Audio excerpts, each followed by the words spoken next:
Mesdames et messieurs, bienvenue et merci d'être venus si nombreux à ce banquet de l'Institut Macdonald-Laurier pour célébrer le 150e anniversaire de la Confédération canadienne.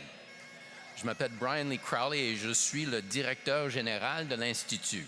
Ladies and gentlemen, welcome to MLI's celebration of Canada's 150th birthday year.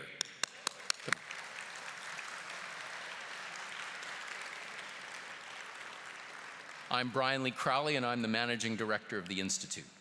I've got a few things I'm going to say, and in the meantime, please feel free to get started on your salad. Don't wait. Our sesquicentennial year is a wonderful time to celebrate what's great about Canada. And indeed, MLI is dedicated to the proposition that Canada is a country well worth celebrating, as anyone who looks at conditions in other countries can quickly see. But what exactly is it that makes Canada great? Everybody has a country, but Syrians or Burmese or Iranians or Nigerians or Ukrainians do not have the same reasons to celebrate that we do. Everybody has a national day, but some people live in fear of their government, which tends rather to dampen their patriotic ardor. Democracy is certainly part of why we want to celebrate Canada, but it's actually a far smaller part of what makes this country great than most people imagine. From time to time, crazy people in faraway places have risen to power through ostensibly democratic institutions.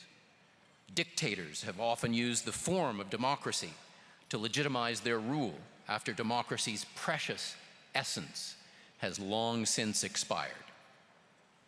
It cannot be diversity that we celebrate, at least not in its risible institutional form. The USSR was home to a huge ethnic diversity, but its people had to be prevented from leaving at gunpoint. And in any case, I would want to argue that diversity is not the cause of Canada's greatness. Diversity is not the cause of Canada's greatness. Diversity is one of its effects. Diversity is one of the effects of greatness. People come here because of who we are, not because some other people came before them. They are all here for the same reason, in my view, and that's not it. Free health care or unemployment insurance can't be the answer. Canada was a desirable place before those relatively recent innovations. Just as there are societies with more developed social programs, yet Canadians do not aspire to move there, whereas people from there aspire to move here.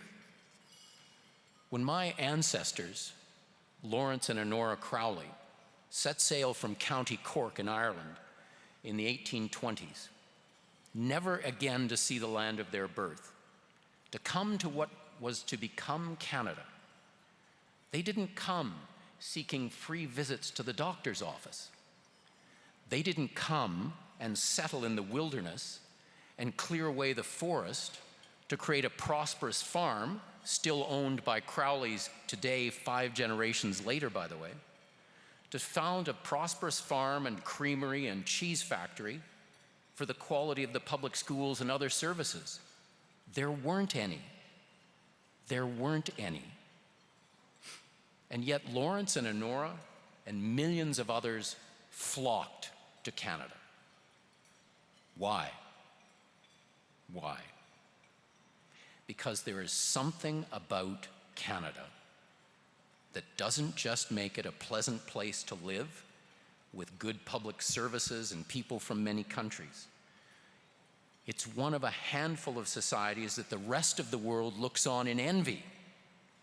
If we open the doors to this country tomorrow, the torrent of humanity that would sweep in would be beyond imagining. As a politician I heard once say, this place would look like Walmart on a Saturday morning. Let me suggest that there are three things.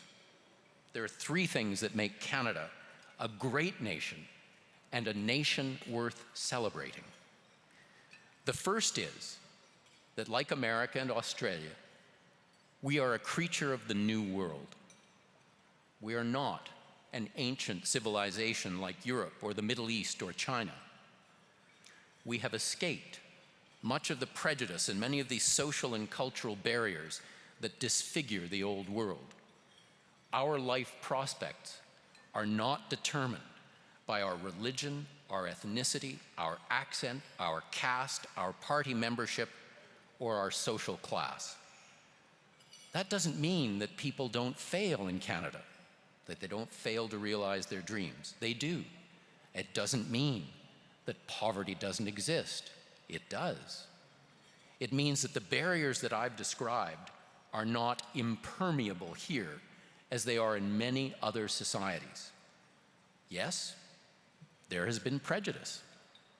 Lawrence and Honora suffered from the prejudice against the Irish Catholics common in the 19th century. And it cannot have been easy to be native Irish speakers who were, in Honora's case, according to the census of Canada West of 1926, to be illiterate. But that prejudice has been overcome, and we have worked successfully to defeat many other such prejudices over this country's history. Some remain. Some remain. The disgraceful plight of many Indigenous people in Canada, for instance, tells us that there is still work to be done. But the fact that there is work still to be done, ladies and gentlemen, does not negate what we have accomplished. People come to Canada. People come to Canada so that the sum of their life choices is not determined at their birth. People born here literally cannot imagine what that's like. And so don't appreciate how rare an achievement it is. But those who come here from other places, they know, and often make great sacrifices so that their children will never know a society where your fate is sealed before you take your first breath. That reminds us that what makes Canada great is not, say, multiculturalism, although there's nothing wrong with multiculturalism, but as Sir Wilfrid Laurier said in his great speech on the admission of Alberta into the Dominion, it's fine to celebrate where your parents came from and the traditions that they brought with them. But surely what matters most of all is how we work together here, not looking backward at what we were, at our different origins, at our diverse points of departure, but looking forward together to what we are becoming and creating a better country here for our children, all of whom are Canadian. The second thing that makes Canada great is freedom. Again, to cite Sir Wilfrid, Canada is free, and freedom is her nationality, he said. And in so doing, he encapsulated the great tradition of freedom which has been bequeathed to us, a tradition that finds its roots in British liberalism, but whose benefits have been conferred on every Canadian, regardless of their ethnic origin, their language, or their religion. Too many people somehow believe that freedom was introduced into Canada by the Charter of Rights and Freedoms. But that charter is such an important document because it codifies part of a tradition that reaches back deep into our colonial past and beyond it to the common law, Sir Edward Coke, the Glorious Revolution, and the Magna Carta. A tradition of freedom that drew Lawrence and Honora across the Atlantic with barely the clothes on their back, knowing almost nothing of how they would make their living here, but knowing that energy and commitment and hard work would be rewarded and you would be entitled to keep the fruits of your labor. And that freedom includes, by the way, institutions that most of the world has still not mastered. Things like the rule of law, non-corrupt judges and police, reasonably speedy and predictable resolution of disputes, moderate levels of taxation, stability of property and its transference by consent, the certainty that defeated governments will leave office and that elections actually choose governments.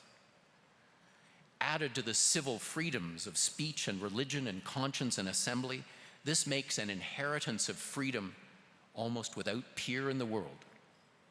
And those who look in vain for the Canadian mainstream, for the Canadian values that unite us, have not looked here, or they would understand their error. Freedom plus the New World together make a society in which each of us has been given more latitude to shape our lives according to our individual beliefs and desires than anywhere else on the face of the earth. Finally, what makes Canada great is our willingness to sacrifice to protect this precious and rare inheritance. When Lawrence and Honora arrived, they could not have known that their grandson, my grandfather, Lee, whose name I proudly bear, would fight in the Great War, or that his son, my father, Lawrence, named for that first Lawrence to arrive on our shores, would serve in both the Second World War and Korea. Whether facing down Nazism or communism or Salafi jihadism, whether in Korea, in Kosovo, in Afghanistan, in Iraq, or now in Latvia, Canadians have always been willing to put everything on the line so that the things we most value will be protected at home and abroad. Because, as Tommy Douglas so sagely observed, what we want for ourselves, we desire for all. The willingness to sacrifice in order to protect the freedoms uniquely available to us in the New World. Now that, ladies and gentlemen, is a country worth celebrating. But perhaps this is an old-fashioned and historically ignorant kind of patriotism of a now unfashionable kind. According to Samuel Johnson, you will know, patriotism is the last refuge of a scoundrel. And if the views of Canada's young people, as revealed in a recent Angus Reid poll, are anything to go by, they largely agree with Johnson. As Angus Reid notes, quote, massive generational differences affect Canadians' sense of pride and attachment to their country. Nearly 3/4 of those 65 years or older profess a, quote, deep attachment to Canada. And this shrinks to less than half amongst those aged 18 to 24. And Angus Reid further points out that in the recent past, ambivalent or negative sentiment about Canada was concentrated in Quebec. Differences among Canadians on this question were therefore chiefly regional. Today, it is the young across the country who are far more conditional in their enthusiasm for Canada than their elders. If this is just a new manifestation of the old phenomenon of idealistic youth versus worldly wise experience, it's perhaps nothing to worry about. If, by contrast, it portends a long-term shift in Canadians' commitment to Canada, I think it would not just be a pity, but it would be a loss to the world and to Canada. In a way, I'm not surprised that young Canadians view Canada with some suspicion. Talk to many of them and you may be, as I sometimes am, a bit dismayed by how little they know about our country and how it came to be and what it represents. Equally, much of what they have been taught in the schools is that our past is nothing but a repository for all that is retrograde and shameful. It is filled with racism, sexism, homophobia, colonialism, militarism, genocide, and environmental destruction. It's easy to criticize the past and the decisions made there, but it is a conceit of each and every generation to believe that they alone are free from poor judgments and intellectual shortcomings and historical myopia. Looking solely at our past errors is not the right standard by which to measure Canada and its great achievements. Remember that poverty, squalor, filth, disease, and intolerance have together been humanity's lot since the beginning of time. Taken together, they are not the exception. They are the default condition of humanity. Only a handful of societies in the world have figured out, slowly and painfully, the institutions and behaviors that allow people to escape these ills. Canada is at the forefront of those nations, and it is thanks to our history of struggle against the worst human afflictions that we now enjoy the conditions where our young people can look back in horror at how things used to be. It is the progress made possible by the economic, social, and yes, the moral advances of our forebears that have allowed us to enjoy peace, order, and good government in generous measure. As the head of an institution that bears the name of our two greatest founding prime ministers, and at a dinner celebrating 150 years of Confederation, I cannot help but observe that Confederation itself was no exercise in crude majoritarian triumphalism, but was an exquisitely wrought compromise between contending cultures, languages, and religions that has made us one of the longest enduring political orders on the planet. We have constantly expanded our notion of rights in response to genuine wrongs and real grievances. Canadian blood and treasure have been expended in righteous struggles like World War II and Korea because when the world called, Canada was not found wanting. As we have become wealthier, we have worked to improve our environment, our education, and our social supports. It appears that this generation is the one called upon to right the many wrongs done to Aboriginal peoples in our history. And in mentioning this, I would be most remiss if I did not acknowledge that we are honored this evening to be on the traditional territory of the Algonquin people.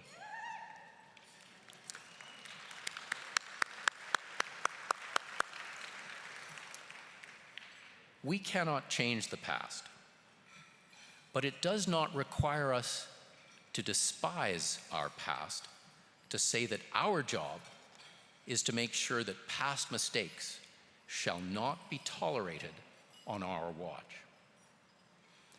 Like all real virtues, as Aristotle taught us, true patriotism is a midpoint between two extremes.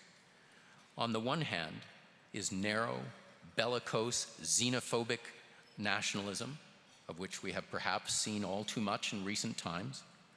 On the other hand is a bloodless, rootless cosmopolitanism that loves an abstract humanity, but never any actual flawed community of real people. True patriots love Canada because it has made us, including those who have come to join us from other countries, who we are. And who we are, for all our flaws, is a standard to which much of the rest of the world aspires, and with very good reason. I would ask you now to rise and join Lindsay Alexander White in the singing of O Canada.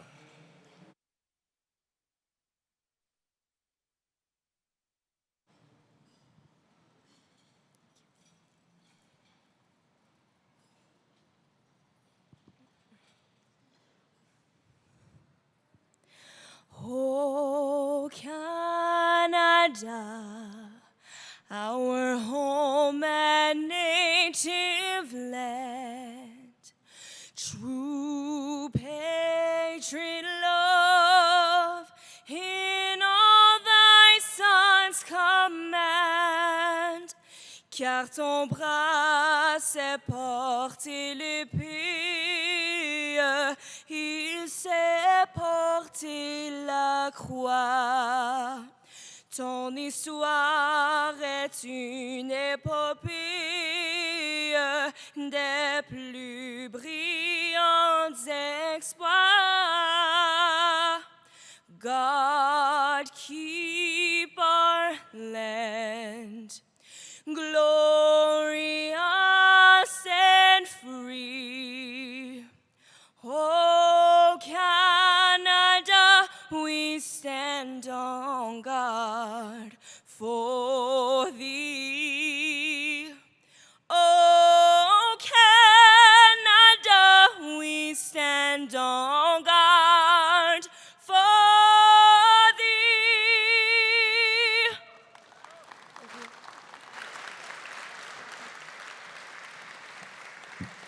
Now it's my great pleasure to invite up on stage to join me my co-host for this evening's event, Raven Smith. Raven, will you please come up?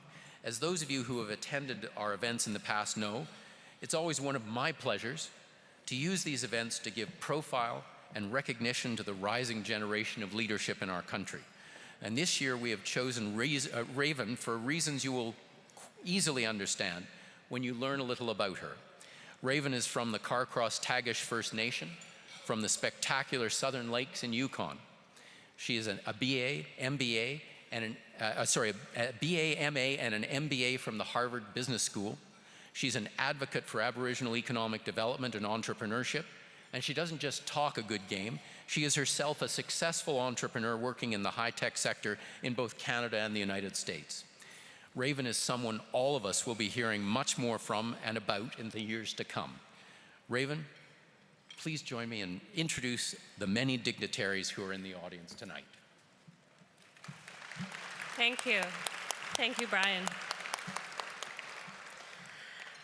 Everyone, I'd ask you to hold your applause because we have a wonderful list of dignitaries this evening until I get through all the names. Ambassador Gita Kalmet of Estonia. Hard to do that. Ambassador Kenjiro Monji of Japan and his wife Etsuko. Representative Chung Chen Kung of Taiwan and his wife Mrs. Kung. Tom Berry, Deputy High Commissioner, United Kingdom.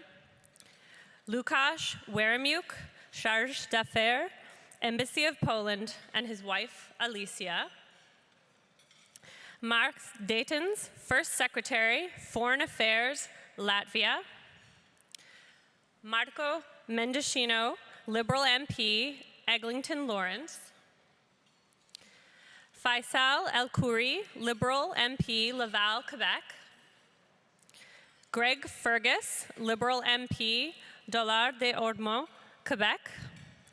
Seamus O'Regan, Liberal MP, Mount Pearl, Newfoundland, Labrador. Sean Casey, Liberal MP, Charlottetown, Prince Edward Island. Roger Kuzner, Liberal MP, Cape Breton, Canso, Nova Scotia. Sylvie Boucher, PC MP, Charlevoix, Quebec. Lisa MacLeod, PC MPP, Nepean Carleton. Irwin Cotler, former Justice Minister and Attorney General of Canada. Peter Milliken, former Speaker, House of Commons, 2001 to 2011. Marjorie Le Breton, former government leader in the Senate. Matthew Boyce, Minister Counselor for Political Affairs, U.S. Embassy. Kent MacDonald, President and Vice Chancellor of St. FX University, Antigonish, Nova Scotia. Mary DeToro, President of the Monarchist League of Canada, Ottawa branch. Kay Stanley, Member of the Board, National Capital Commission. Messieurs Vaughn McClellan and Pierre Casgrain, members of the board, and incoming member Vijay Sapani from the Macdonald-Laurier Institute. Big hand for all our dignitaries, please. And now it's my pleasure to acknowledge those sponsors without whose support this evening's festivities would not have been possible. Lockheed Martin, Canadian Wireless and Telecommunications Association, iPolitics, the Canadian Museum of History, Canadian Gas Association, Tech Resources, Innovative Medicines Canada, the Modern Miracle Network, Spirits Canada, and I Am Gold. Thank you to all our sponsors, and we'll be talking about them again later in the program.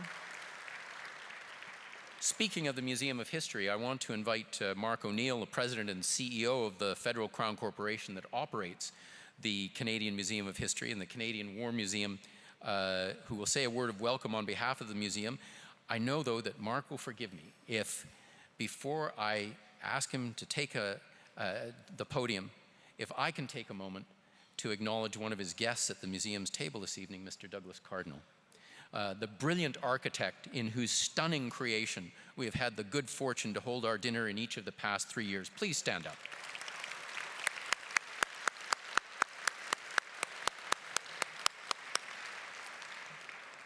Back to Mark O'Neill. A native of Toronto, Mark grew up in Ottawa and attended Carleton University, where he studied political science and Canadian studies. He's a community volunteer and was presented with the Mayor's City Builder Award in 2013 for his outstanding community service and public advocacy. Mark. Thank you very much, Brian. Excellences, Mesdames et Messieurs les députés, distingués convives, bonsoir. Soyez les bienvenus au Musée canadien de l'Histoire. Je remercie Brian de m'avoir invité à vous adresser brièvement la parole à l'occasion de ce gala qui, cette année, souligne le 150e anniversaire de la Confederation canadienne. And I'm so glad that you took the time to acknowledge Douglas Cardinal here this evening. His vision is all around you, and also Dr. George Macdonald, the original CEO of this museum when it opened in 1989, and we're delighted to have you all here this evening. Brian and the MLI are very good partners of this museum. The theme of this year's gala, Confederation and a Celebration of Canada, is a fitting way to help mark this country's sesquicentennial year. And I cannot think of a more fitting venue than right here in the Grand Hall of Canada's National Museum of Human History. Notre institution joue un rôle de première plan dans cette commémoration. Déjà en 2014, nous avons lancé un programme d'activités pour souligner le 150e anniversaire en présentant l'exposition 1867, Rébellion et Confédération, qui portait sur les 3 intenses décennies ayant précédé cet événement fondamental. Après avoir connu un vif succès ici au musée, l'exposition a fait l'objet de plusieurs versions itinérantes et sera présentée un peu partout au pays. But the jewel in the crown of our commemorative programming will officially launch on July 1st with the opening of the new Canadian History Hall, several stories above you in this museum. This signature exhibition at 40,000 square feet in 3 galleries on 2 levels will be the largest, most comprehensive and engaging exhibition ever created on our nation's story. The hall unapologetically explores all of our history, from Indigenous identities and perspectives to our colonial past and who we are today in the world. This is the first time our museum has truly explored our history in all of its dimensions, from celebratory milestones, yes, but to a number of darker chapters as well, which must be told.